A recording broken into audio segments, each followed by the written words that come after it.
une ancienne décrocheuse scolaire. J'ai abandonné mes études, j'avais 15 ans. Ensuite, j'ai effectué des métiers là, de serveuse, je travaillais dans les bars. À 24 ans, j'ai fait un voyage en Amérique latine là, qui était comme un peu une révélation pour moi. Je suis revenue ici au Québec, puis mon ambition c'était vraiment là, de changer le monde, puis de pouvoir agir un peu là, pour améliorer les choses.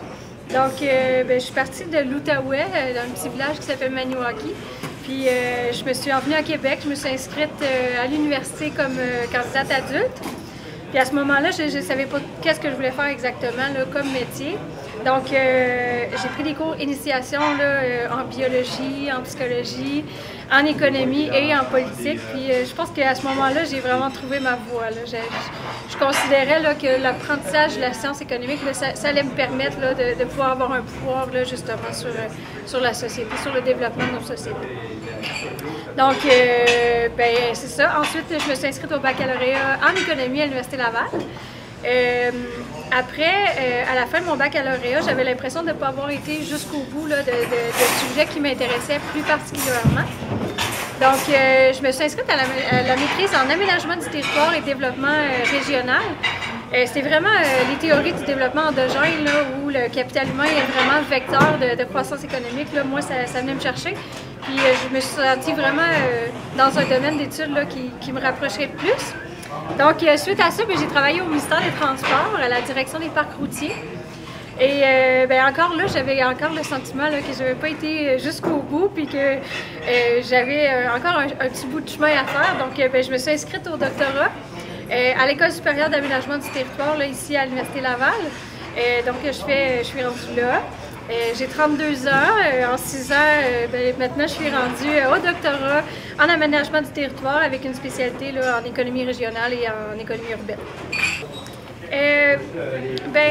Durant mes études, j'ai vraiment réalisé qu'on a des théories qui nous permettent d'avoir une certaine compréhension de la société.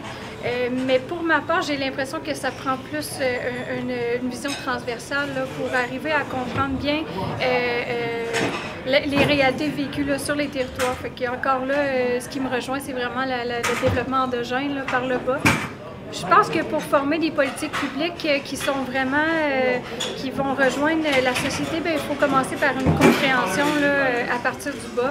Donc moi, c'est vraiment quelque chose qui m'intéresse parce que c'est là que j'ai l'impression que je peux aider à construire des politiques là, de développement qui sont vraiment calquées sur des réalités qui sont vécues sur le territoire. Ma thèse de doctorat, en fait, c'est sur le syndrome du rentier encombrant, qui est en fait l'impact des grandes entreprises sur les trajectoires de développement économique régional et local. Donc, je travaille beaucoup là, avec les perspectives de la nouvelle économie géographique. Et en fait, c'est une science et un champ d'études qui intègre l'espace et le facteur distance dans les analyses théoriques économiques. Mais ce qu'on fait, nous, c'est qu'en ajoutant le facteur de l'espace, on regarde si ça remet un petit peu les théories économiques en question. Et si ça les remet en question, quels sont les problèmes, de quelle nature sont les problèmes qui en découlent. Donc après ça, on est capable d'agir puis de proposer une planification qui est intégrée puis qui comprend aussi l'espace comme vecteur de développement. Donc, je pense qu'un économiste, là, dans ces champs-là, c'est capable de mettre sur pied des plans d'action qui vont être réalisables, où on va avoir un impact positif sur la croissance économique et où on va avoir les capacités budgétaires de les mettre en action aussi. Il y a des professeurs qui m'ont beaucoup marqué là, dans mon baccalauréat ici à l'Université Laval. Je pense à Guy Lacroix, Kevin Morin, Lucie Sanson. C'est des professeurs qui sont passionnés puis qui travaillent dans différents champs aussi de l'économie, qui sont capables de nous montrer un petit peu qu'est-ce qu'on peut faire, là, que c'est pas un domaine qui est clos, qui est fermé. Ensuite, je dirais mon directeur de maîtrise, mon directeur de doctorat, qui est vraiment quelqu'un qui... Je crois que les qualités d'un bon économiste, c'est d'être capable de convaincre et d'être capable de faire valoir les faits derrière ce qu'on propose.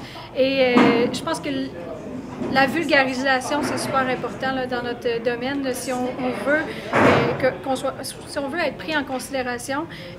Donc Jean, c'est vraiment quelqu'un qui s'exprime bien. C'est très bien vulgarisé, c'est accessible à tous. Donc je pense que quand on est capable de convaincre une majorité, bien, ça a un impact positif là, sur le travail qu'on fait. Dans les personnes plus connues, j'irais avec Paul Krugman. C'est un économiste qui est arrivé à innover dans le champ de l'économie. Il a intégré l'effet des rendements d'échelle et la localisation des activités dans les théories de commerce international. Puis ça, moi, ça me passionne les gens qui remettent en cause ou qui travaillent à renouveler un peu la science économique. Donc, je pense que Paul Krugman, c'est vraiment un exemple pour moi, un modèle. Et je pense que c'est l'envers de la qualité d'un économiste. Si l'économiste doit bien vulgariser, bien, il doit aussi rester terre à terre. Puis je pense que si on oublie que ce qu'on fait, c'est pour la gestion du bien commun, c'est pour la population dans son ensemble, bien, je pense que là, on oublie les bases. Donc, je pense que ce serait l'intégrité, puis de garder en tête que ce qu'on fait, c'est pour assurer une société qui est plus juste et plus égalitaire. Oui, il y en a une pour moi. Ça, c'est sûr. Il y a une place pour les femmes en économie. Je dirais que de plus en plus, bien, de plus en plus. Il n'y en a pas beaucoup, mais je me pose la question si c'est par intérêt ou si c'est par... Est-ce que c'est une situation qui est inégalitaire parce que les femmes ont des préférences pour d'autres types de métiers ou c'est simplement parce que moi, je me suis intéressée à un métier qui habituellement n'a pas tendance à intéresser les femmes ou si c'est vraiment parce qu'il y a une problématique au niveau de l'accessibilité des femmes en sciences économiques? Ben, je me pose la question, mais reste que oui, il y a de la place pour les femmes. Ben moi, j'ai un profond amour pour l'Association des économistes. Quand j'ai commencé mes études, j'étais en cours compensateur.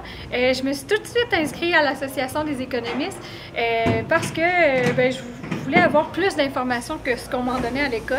Puis je trouvais que passer de la théorie au concret, là, des situations vécues dans l'actualité, ben ça me permettait d'être, premièrement, d'apprendre mes concepts de façon plus intense, puis de m'en rappeler. Puis dans quelle situation on utilise tel ou tel outil. Mais ça, la participation à l'ASEC, ça me permettait de faire le lien là, entre la théorie et l'action. Puis c'est aussi un organisme, là, quand je me suis inscrite il y a 6 ans, quand j'ai commencé mes études, ben, c'est un organisme de réseautage, là, de réseautage et d'information en continu sur, par exemple, les indicateurs. Les fluctuations au niveau du PIB, on a la Banque du Canada qui vient nous informer à tous les années sur les perspectives de l'année suivante. Puis ça, quand on travaille dans le développement local comme moi, ben c'est important de garder une échelle là, entre le macro et le micro. Puis ben, des opportunités d'emploi aussi. Souvent, on rencontre des économistes qui peuvent nous ouvrir la porte à un certain ministère ou à une firme privée, par exemple.